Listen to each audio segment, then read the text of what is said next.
তোমার প্রতি অনুভূতি গল্পের তৃতীয় পার্ট। হাসপাতালের গেটে এসে দেখি একটা প্রাইভেট কার দাঁড়িয়ে আছে। গাড়িতে করে একটা বড় বাড়িতে নিয়ে যাওয়া হলো। বাড়ি দেখে আমি তো প্রায় অবাক। এই বাড়িটা কি আন্টির? তাহলে তো আন্টিরা অনেক বড় লোক, আর ওরা আমাকে নিজের বাড়িতে নিয়ে আসলো। শুধুমাত্র মানুষের প্রতি ভালোবাসা আছেই বলে সম্ভব। আমি হাঁ করে তাকিয়ে বললাম, আন্টি, এই বাড়ি কি আপনাদের? আন্টি বললেন, এটাই আমাদের বাড়ি, চলো ভিতরে। আমাকে নিয়ে একটা রুমে শুইয়ে দিল। আন্টি বললেন, আচ্ছা বাবা, তুমি এখন রেস্ট নাও, আমরা পরে তোমার সম্পর্কে জানবো না হয়। আমি বললাম, জি আন্টি। আন্টিও তার মেয়ের রুম থেকে চলে গেল। রুমটা অনেক সুন্দর, ওরা মানুষ যেমন ভালো মনের, রুচিও সুন্দর। খুব ক্লান্ত লাগছে, শুয়ে শুয়ে ভাবছি, আজ যদি ওনারা আমাকে না নিয়ে আসতো, আমি কোথায় থাকতাম? পা ভাঙা নিয়ে রাস্তায় ভিক্ষা করা ছাড়া কোনো উপায় ছিল না। জানি না বাড়ির কি অবস্থা।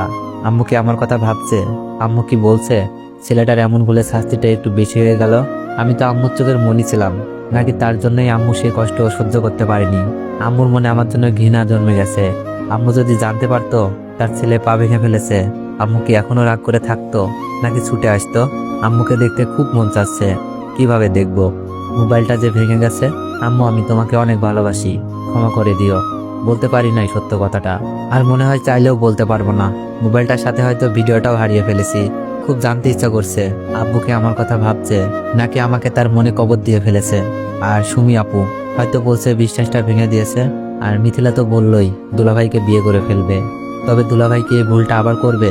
আমিও তো ভিডিওটা দেখিয়েছি, হয়তো ভিডিওটা দেখে থমকে গেছে এতক্ষণে। মিথিলাকে জানিয়েও দিয়েছে।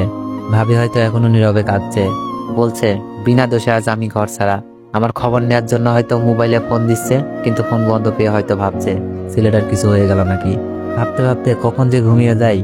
হঠাৎই একটা মেয়ে কণ্ঠে কে যেন ডাকতে লাগলো, এই যে, এই যে উঠুন। আমি চোখ বন্ধ রেখেই বললাম, কে? আমি রিমি। চোখ মেলেই দেখি আন্টির মেয়ে। আমি বললাম, ও আপনি? আপনার নাম রিমি? রিমি বলল, ইয়া জাহান রিমি।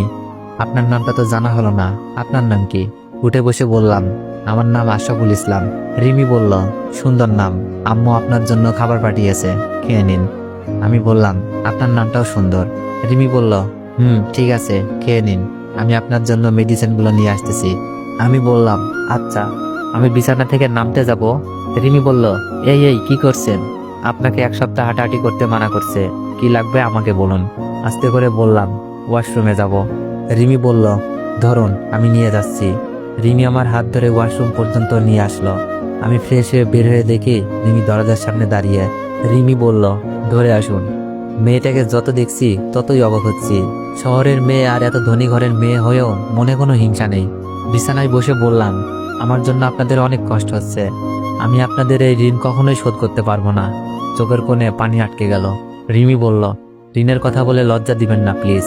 আপনি আমার ভাইকে বাঁচিয়েছেন, আমরা আপনার ঋণ শোধ করতে পারবো না। আন্টি তার ছেলেকে নিয়ে এসে বলল, এটা তুমি কি বলছো বাবা? আমরা তো শুধুই আমাদের কর্তব্য পালন করছি। আমি বললাম, আসলে আন্টি, এই শহরে আমার কেউ ছিল না।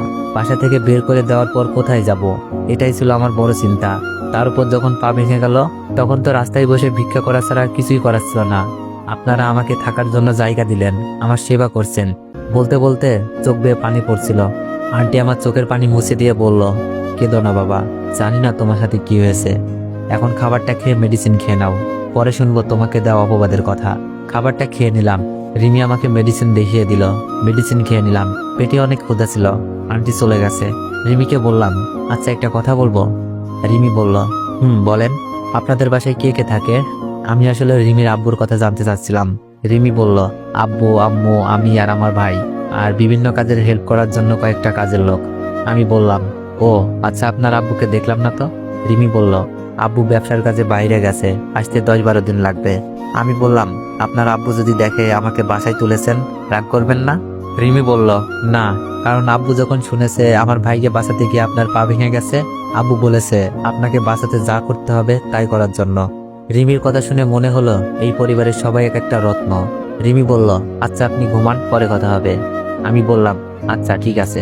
তারপর ঘুমানোর চেষ্টা করলাম। রাত প্রায় 11টা বেজে গেছে, কিন্তু চোখে ঘুম আসছে না। শুধু সকালে ঘটে যাওয়া ঘটনার কথা মনে পড়ছে। মিথিলা কি করে পারলো এমনটা করতে? মিথিলা তো আমাকে বেস্ট ফ্রেন্ড বলতো।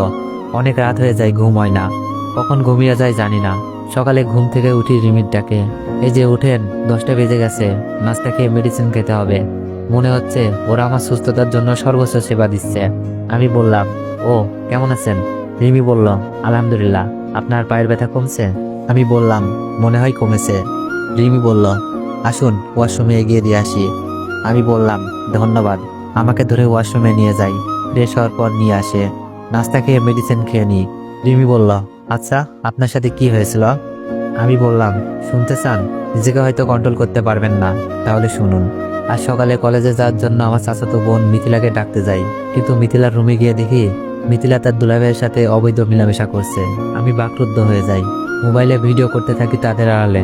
আমাকে দেখে ওরা থমকে যায়। তো আগের ঘটনাটুকু সব বললাম রিমিকে। রিমি আমার মিথ্যা অপবাদ শুনে চোখে পানি ফেলছে।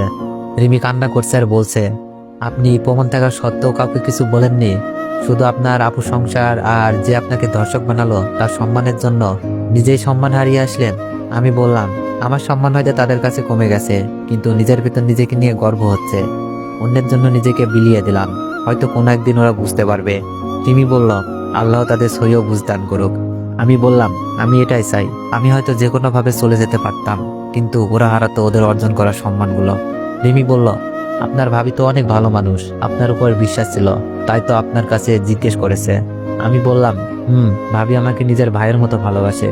ভাবিকে ভিডিও দেখে প্রমাণ করেছি আমি নির্দোষ। ভাবি সবাইকে বলতে বলেছে, কিন্তু আমার বলার হলে আমি তো বলতাম। রিমি বলল, তাই তো। আমি রিমিকে বললাম, আপনার মোবাইলটা দেওয়া যাবে? ভাবির সাথে একটু কথা বলবো, হয়তো আমাকে ফোনে না পেয়ে চিন্তা করছে। রিমি বলল, এই যে নিন। আমি ভাবির নাম্বারে ফোন দিলাম, কিন্তু রিসিভ করছে ভাইয়া। তো এভরিওয়ান, নেক্সট বার চাইলে একটু বেশি বেশি কমেন্ট করুন আর একটু বেশি বেশি কপি লিঙ্ক করে দেন। তোমরা তো কপি লিঙ্ক না চাইলে জীবনও কপি লিঙ্ক করবা না, তাই আমি চেয়ে দিতেছি। আর হ্যাঁ, গল্পটা কার কাছে কেমন লাগতেছে সবাই একটু কমেন্টে জানাবেন। ধন্যবাদ।